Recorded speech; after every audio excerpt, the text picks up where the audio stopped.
I'm seeing visions through my dreams, seeing myself swimming in the universe. My ancestors gave me gifts to read cards, predict and heal. My name is Daphne, but spirit calls me bye-bye love.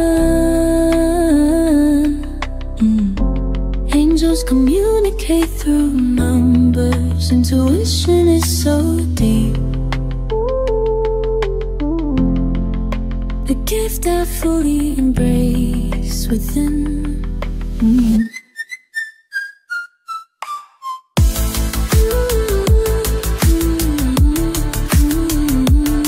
Hi everyone! Welcome po sa inyong almost personal reading. So let's check no kung ano na po ang update sa energies. Again, this is a general reading.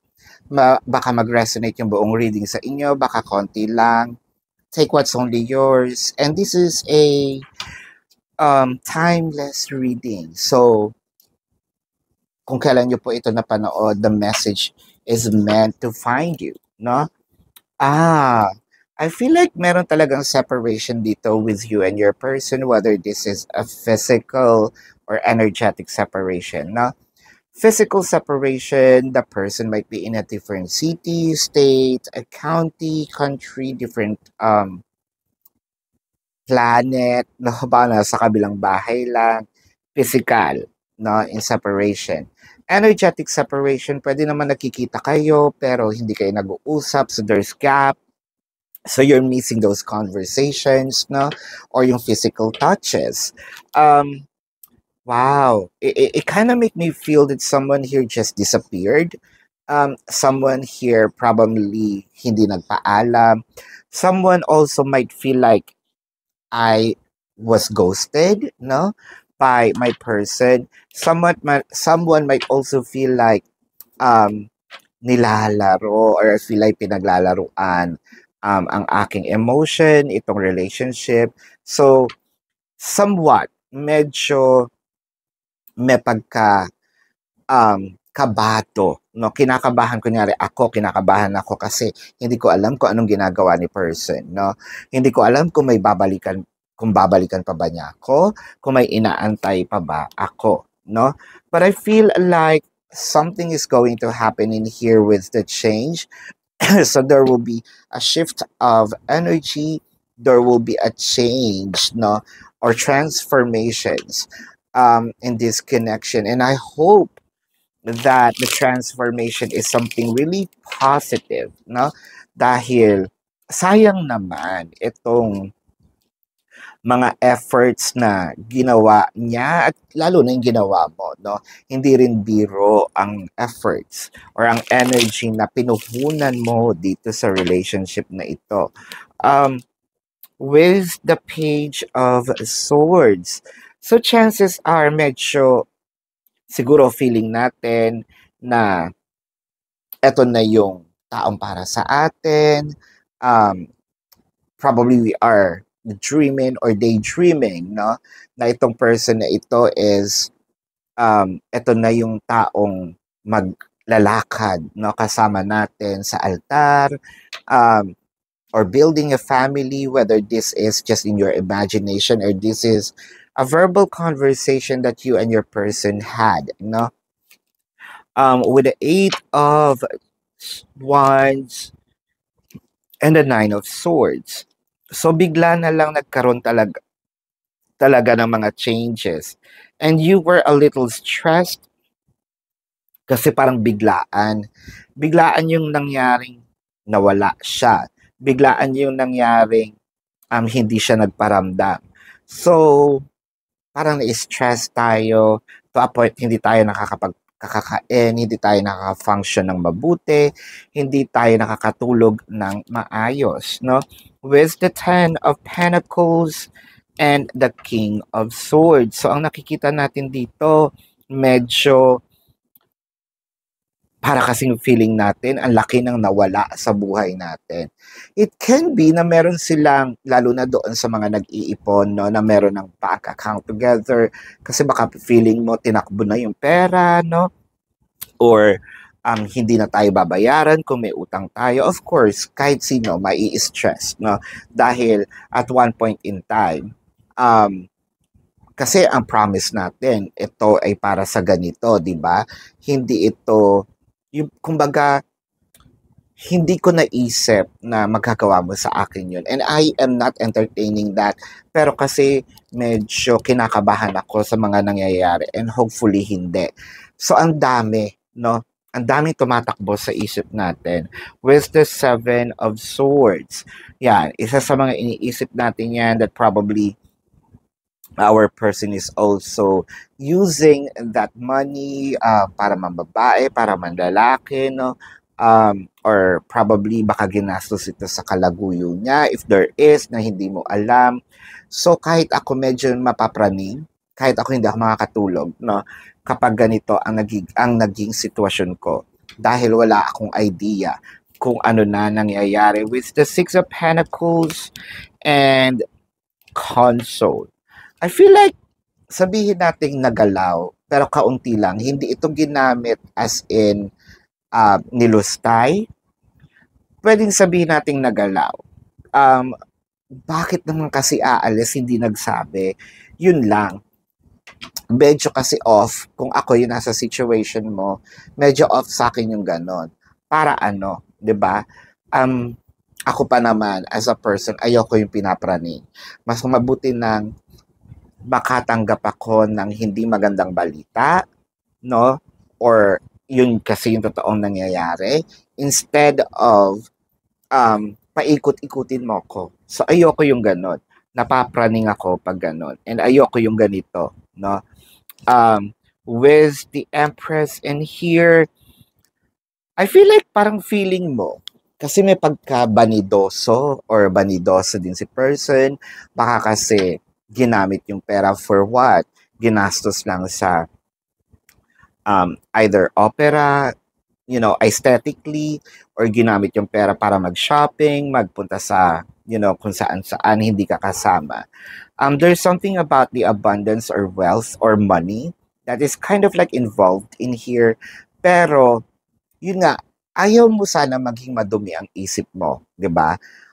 Ayaw mo sana pag-isipan ng hindi maganda si person. Pero, kapag ganito yung nangyayari, lahat pumapasok, no? The good, the bad, and the ugly, no? Ayaw mo man entertain, pero may suntok di ba? Meron talagang sipa. With the Chariot, I feel like si person biglang nawala, umuwi sa kanila, or really nagbakasyon, may nakapagsabi sa'yo nasa ibang lugar, no? With the Seven of Pentacles, you're probably waiting for your person to show up one day. You're waiting for your person to probably explain what really happened with the justice in here. So I feel like importante naman, no? So importante naman yung pinaggamitan. Again, nagalaw pero not necessarily nilustay for the sake of pangsarili, no? Kasi with the justice in here, parang sinasabi naman, it is badly needed, no? With the Page of Wands and the Two of Swords. Pero eto na nga yun. Siguro there will be explanation, but I think that your person here is also mahihiya, no? Siguro tatanggapin ni person dito if your decision is to cut them off. If you're going to leave them behind and probably hindi na siya balikan, siya din, mayroon siyang iniisip na ganon. Pero magpapaliwanag at magpapaliwanag naman siya why these things needs to happen, or why your person needs some me time with the Two of Swords, the Sweet Happiness, and the King of Cups. So it kind of make me feel that there's probably something that your person, sabihin nating ginawa, no? May pagka makasarili, yes. In a way, 'di ba, may pagkamakasarili yung gano'n kasi hindi mo man lang sa'kin sinabi, tayong dalawa, we are a team. It's supposedly or is supposed to be a team. Pero kasi ang nangyayari dito naging ano tayo, ah, parang naging kalaban mo ako 'no, or iniisip ko naging kalaban kita. With the little trickster, yun na nga, medyo nabawasan yung trust ko sa'yo if I will be in your shoe, and I think that that's normal kasi wala kang paalam na bigla kang nawala. The Hermit, I feel like your person is going to ask for apology, ask for a little understanding. With the Devil in here, uh, paano yan? Kasi the Devil card might trigger someone to either really be a doormat or really change their behavior na this is not going to happen again. So dalawa lang ang pupuntahan yan. I'm going to be harsh to you or I'm going to let you do this again. No? So parang nawala yung common ground natin. So there will be a decision making na hindi lang to basta okay lang. It's not okay. We will going to sit on it, talk about this, no? And with the Three of Swords, kasi masakit din. Ayokong magiging paulit-ulit itong nangyayari. Ayokong paulit-ulit itong ganito yung gagawin mo sa akin. This might be not the first time. So I feel like I'm putting an end on this, on your demeanor with me. So with the Page of Pentacles, and the Page of Cups, so ang nakikita natin dito, parang sige, pagbibigyan kita pero I'm keeping my eyes on you, no? Under surveillance lahat ng gagawin mo, sinasabi mo, medyo nawala talaga yung tiwala, no? With the Three of Pentacles, I think that this situation probably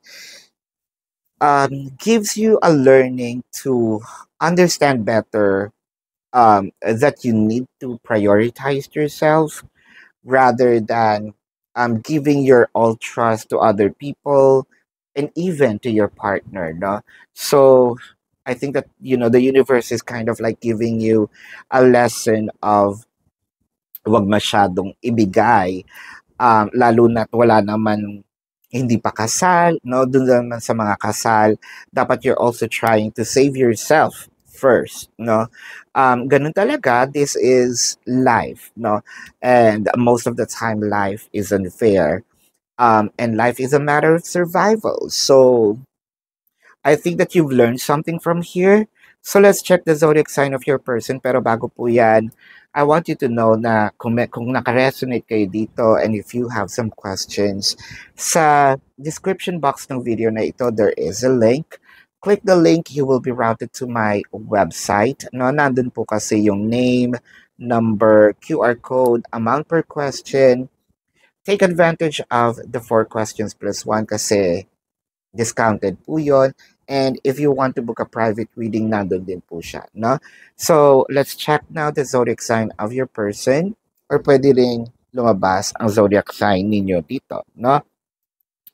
Taurus, Pisces, Scorpio, Virgo, Gemini.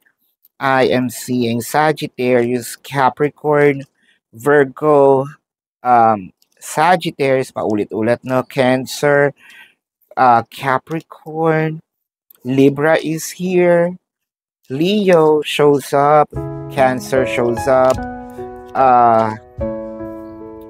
parang paulit-ulit lang siya. Leo, Sagittarius, Aquarius is here. So, this is your reading. Maraming salamat po.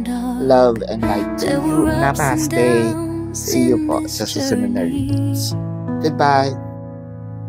But now I am awake that shines. Predicting future is my purpose. Yelling the stars align.